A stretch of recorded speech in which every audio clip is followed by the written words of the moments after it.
Welcome back, tribe. I have another one here for you that's related to the midlife crisis, but more tuned to how the average man really starts to fall into this trap, slowly day by day.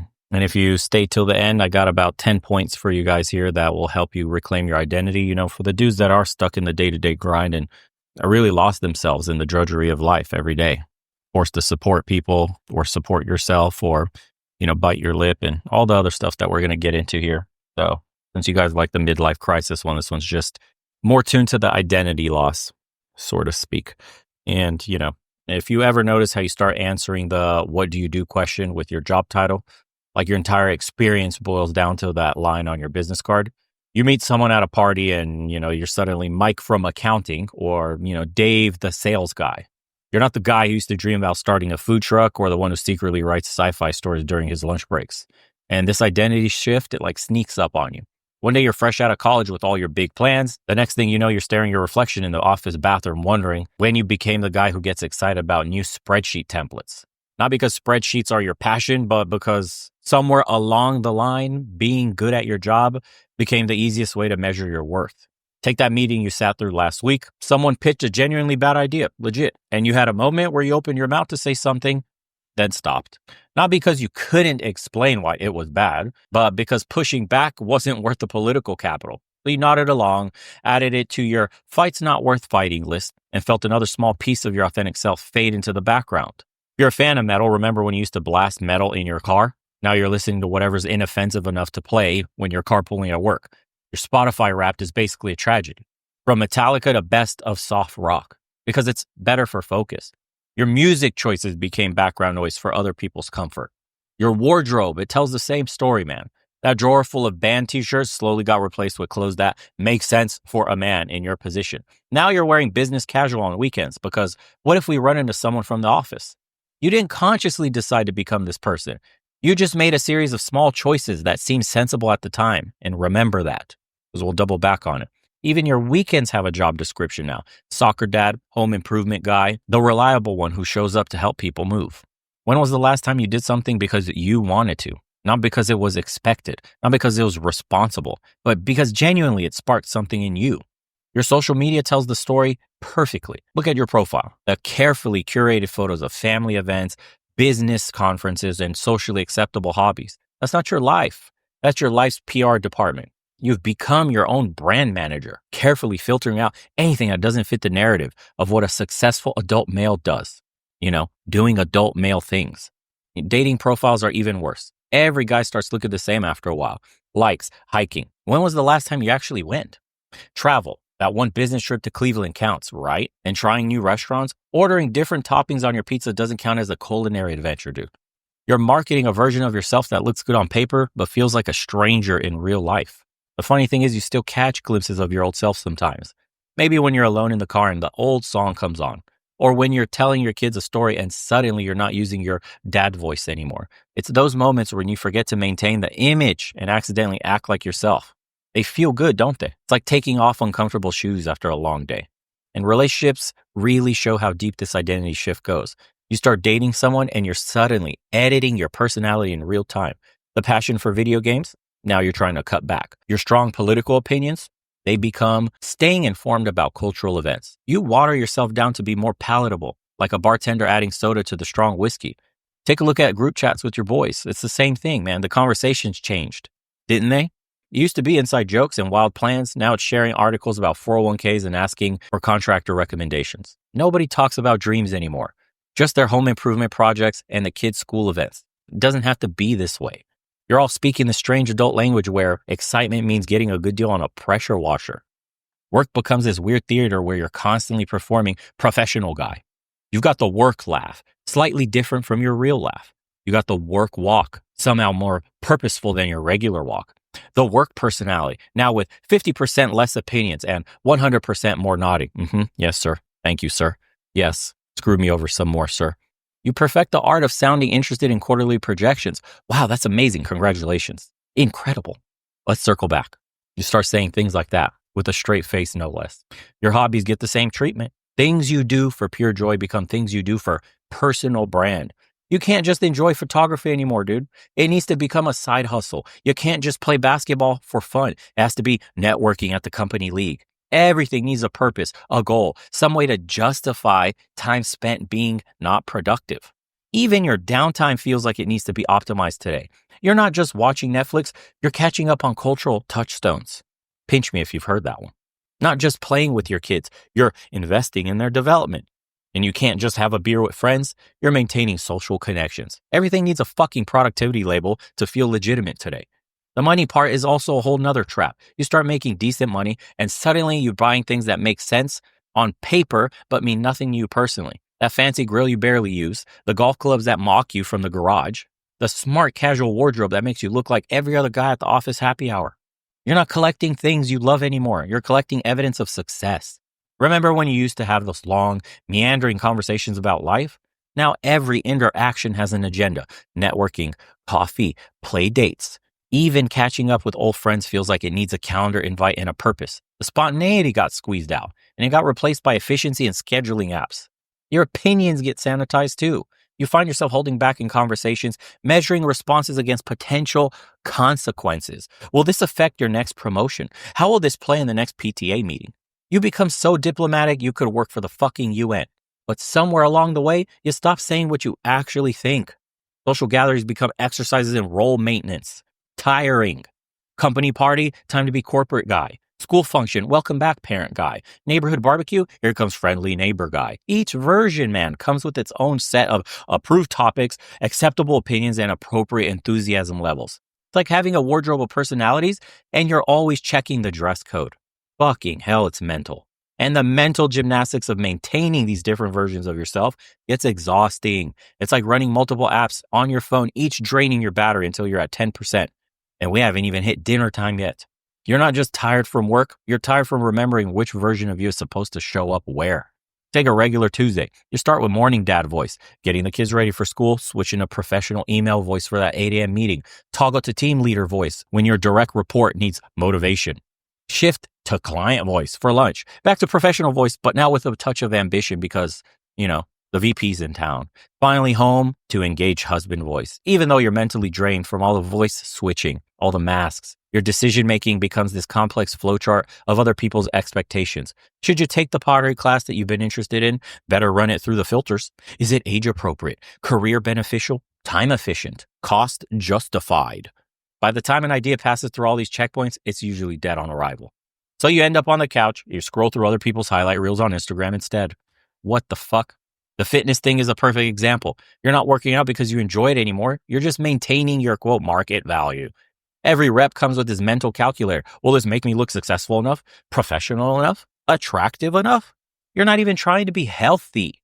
You're trying to look like what a healthy, successful guy is supposed to look like. Then there's the weird competitive comparison thing that happens. You find yourself sizing up other guys' lives like you're all in some invisible race. Their job titles, their cars, their kids' achievements, it all becomes data points in the endless spreadsheet of comparative success.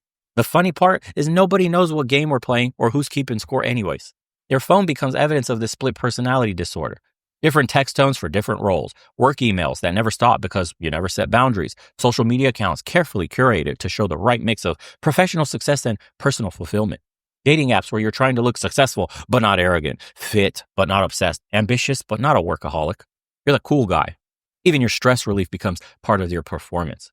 You can't just be pissed off anymore. Now it's taking a mindful moment or managing your energy. You're not having a bad day, you're navigating challenges. The pressure to maintain this image of having it all together means you can't even fall apart properly when you need to. This constant role play bleeds into your actual personality, man. And after a while, you'll catch yourself using corporate speak in regular conversations. Let's align on those dinner plans. What's the value proposition of this Netflix show? Let's circle back to the conversation about whose turn is it to do the dishes. Kill me already. Your authentic voice gets buried under layers of professional jargon and socially acceptable phrases. How did we get here? Your dreams get the same treatment. That business idea you've been sitting on, it's not about whether it could work anymore. It's about how it would look on your resume, how it would affect your personal brand, what your colleagues would think. Everything gets filtered through this lens of professional acceptability, even your fantasies about escaping the professional world altogether. And getting your identity back doesn't require the dramatic life overhaul like I mentioned in the last video. You don't need to quit your job, abandon your family, and go backpacking through Southeast Asia, man, to just discover yourself. You don't. Most guys don't have that luxury anyway. You still got a mortgage to pay and kids who need braces. Let's get real. First, it starts with a small amount of authenticity, like when someone asks how your weekend was. Instead of the automatic good, productive, great, doing fine responses, you actually tell them about the weird documentary you just watched, or admitting in a meeting that you don't understand something instead of nodding along. Small truth bombs that remind you how it feels to be real. Your social media could use the reality check too. Try posting something that's actually happening in your life instead of the highlight reel version. Maybe it's your kid's messy science project that failed spectacularly, or the time you tried to fix the garage door and made it worse. Real life isn't Instagram perfect, and there's something liberating about admitting that. Mine is the same way. I post family stuff and moments. It's not all perfect pictures. The work persona is probably the toughest to crack. But even there, you can start small. Maybe it's wearing that one tie you actually like instead of the one that screams promotion material, or sharing an honest opinion in a meeting instead of just agreeing with the loudest voice. You might find that being genuine actually makes you better at your job. People trust real people more than they trust the perfect ones.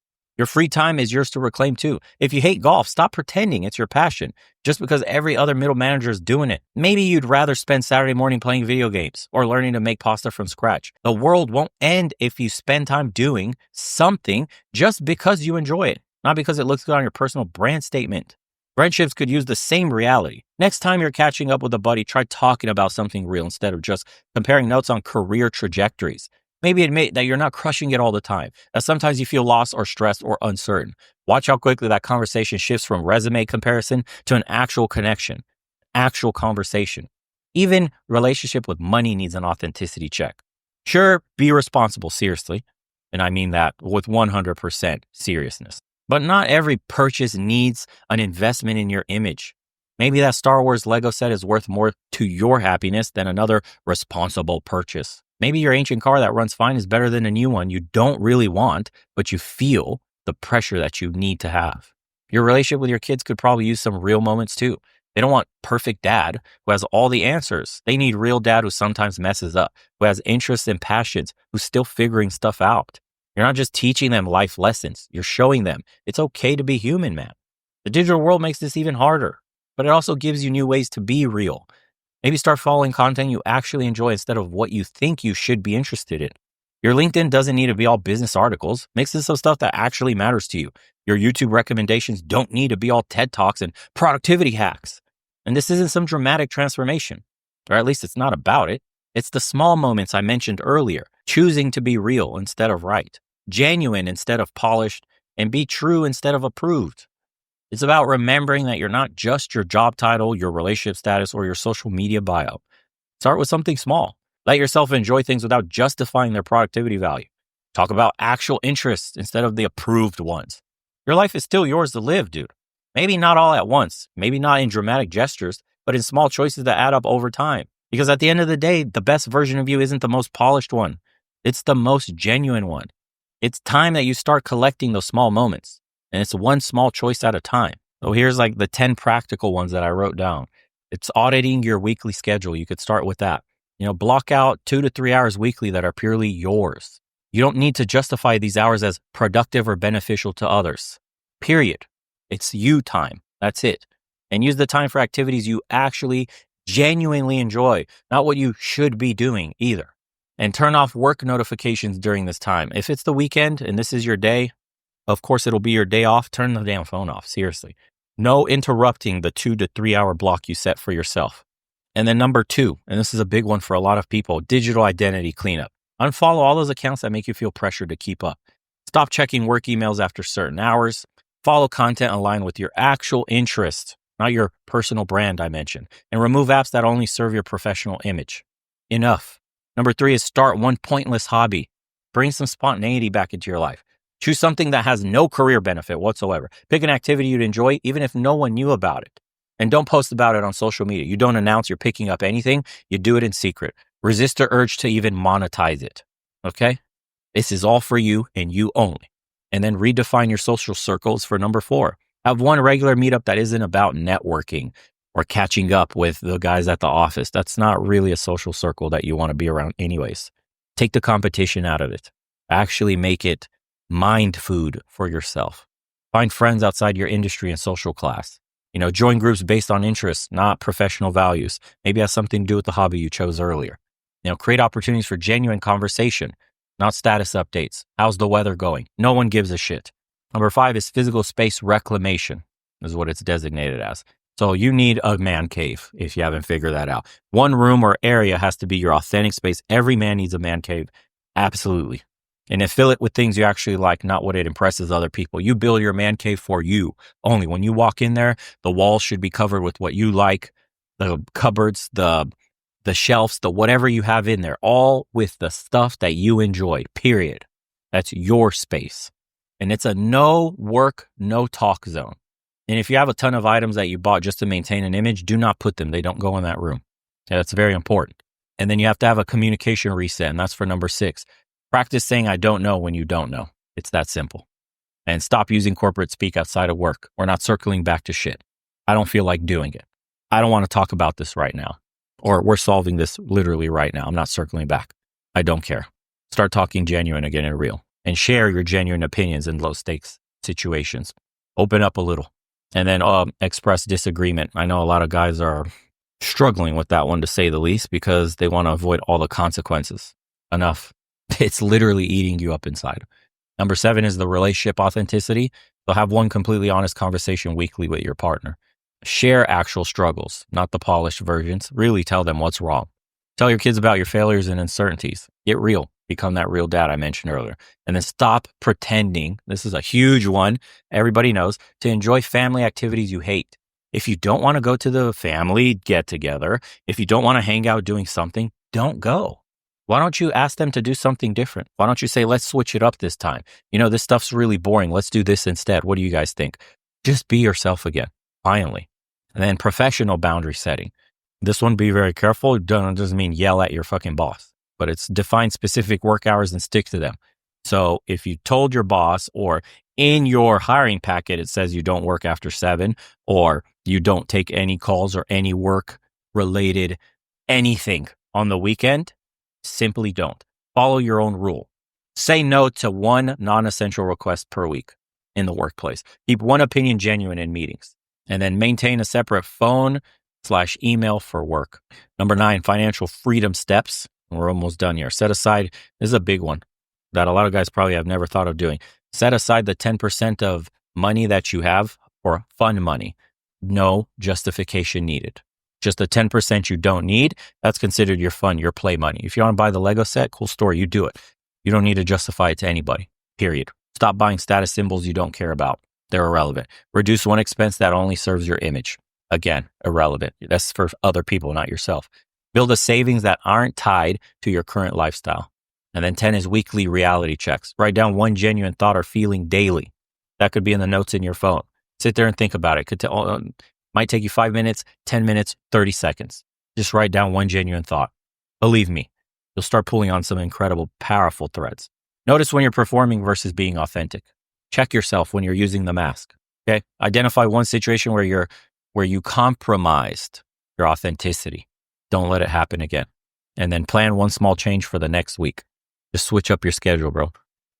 Bonus practical tips. Okay. Start with the easiest changes first. That one is simple. Prioritize the stuff that causes you the least friction so you don't quit on yourself early. And pick changes that won't jeopardize your stability. So don't try to make massive, giant leaps into a whole new identity. You need to be stable and have a good foundation under your feet to make this last. Don't announce the changes either. Just make them. Okay. Stop telling people your plans. They don't care. They're just words. They're cheap. Simply do this for yourself anyway. If people notice, great. You have something to talk about. And then focus on adding authentic elements rather than dramatic eliminations. So you don't need to completely cut out everything in your life, but just add some things that you like to do. And then eventually you'll start to discard the other things that weren't really authentic to you. And then keep a private log of moments where you felt the most genuine. Write down the moment, how refreshing it felt to share your feelings, or just share the stress that you were under with your friends, some other guy in your group, friends that you respect, your day one, guys that you go way back with. When's the last time you actually had a conversation like that? Because they're struggling just the same as you are. And then create a small daily ritual that reconnect you with your authentic self. So that would be a little bit of each from the 10 points that I gave you. But if you could turn this into a ritual where you wake up and you start with a coffee or you make a tea and then you maybe jot down some thoughts and then go into your man cave and then set the next hour to yourself where you won't be distracted by anything and then prepare for the rest of the day. Or this might be at the end of the day where you start to decompress from the day itself, yada, yada, yada. If you could make that into a daily thing, a ritual, you will find out that you will be far more content with who you are becoming as a man. And you're able to weather the daily grind. And you won't get lost because you're actually building the identity day by day as it goes on. And the man cave, guys, I can't tell you just how important that one is, although it just seems like one little small point. You need to have your own space as a man. It's paramount. If you don't have anywhere to go to just breathe and think for yourself, and nobody's got the keys to that door, you can't open, you cannot disturb, you're left alone, it's going to make a lot on this list much harder. So try to have your own man cave. Back in the day, nowadays people think you need a room or you need a whole basement, but they used to be like sheds for men. Nobody went and bothered dad out when he was at the shed working on whatever it was he was working on. That was his peaceful place, his calm, and everybody else was in the house. Dad is out there in the shed working, leave him alone. It could be that simple. A lot of people have sheds in their backyard. You don't have to go spend a ton of money to make an entire room your man cave. Like, again, you see these crazy ones on social media where guys spend $100,000. Don't go that far, dude. Just create your own space, whatever that means. Anyways, if you find that this is helpful or that it, maybe sparked a little seed in your head and you might want to discuss this with a group of men or join us on the calls because we get into these kind of conversations all the time. Links in the description below. Thank you so much, guys, for tuning in. I hope this one helped you as well as the other one did. And as usual, guys, see you on the next one. Take care.